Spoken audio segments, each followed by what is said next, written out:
नमस्कार सर्वांना. श्री स्वामी समर्थ. 30 एप्रिल या दिवशी रात्री गुरुवारी पौर्णिमा तिथी प्रारंभ होतीये आणि शुक्रवारी दिवसभर पौर्णिमा तिथी असणार आहे. तर आपल्याला सत्यनारायण पूजा ही शुक्रवारी करायची आहे, कारण शुक्रवारी पौर्णिमा तिथी ही सूर्याने बघितलेली आहे. बघा, या दिवशी खूप महत्त्वाच्या सेवा आपल्याला करायच्या असतात.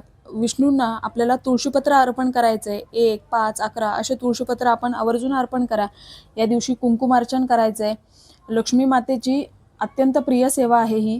त्याचप्रमाणे पुरुष सूक्त, श्री सूक्त याचं पठण करायचं आहे. व्यंकटेश स्तोत्र आपण 3 वेळा किंवा 11 वेळा पठण करू शकता. व्यंकटेश स्तोत्र पठण केल्याने लक्ष्मी माता प्रसन्न होते आणि आपल्या घरामध्ये कधीही धनधान्याची कमी पडत नाही.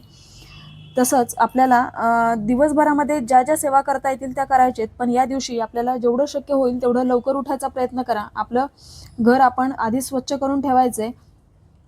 मुख्य दरवाजाच्या उंबरठ्याला हळदीचं लेपन करायचंय, रांगोळी काढायची आहे आणि सकाळी दिवा प्रज्वलित करायचा आहे. अगदी दोन्ही वेळेला, सकाळी आणि संध्याकाळी, मुख्य दरवाजाच्या बाहेर आपल्याला दिवा प्रज्वलित करायचा आहे आणि विष्णू सहस्रनामाचं 1 वेळा पठण करायचं आहे. आपल्याला दिवसभरामध्ये विष्णू आणि माता लक्ष्मी यांचा मंत्र जेवढ्या वेळेला म्हणणं शक्य होईल, अगदी काम करत सुद्धा तुम्ही मंत्रजाप करू शकता. बघा, अशा विशेष तिथीला जर आपण काही सेवा केला तर त्याचं पुण्यफळ हे आपल्याला खूप जास्त पटीने मिळतं. तर या सेवा नक्कीच करा. सर्वांना श्री स्वामी समर्थ.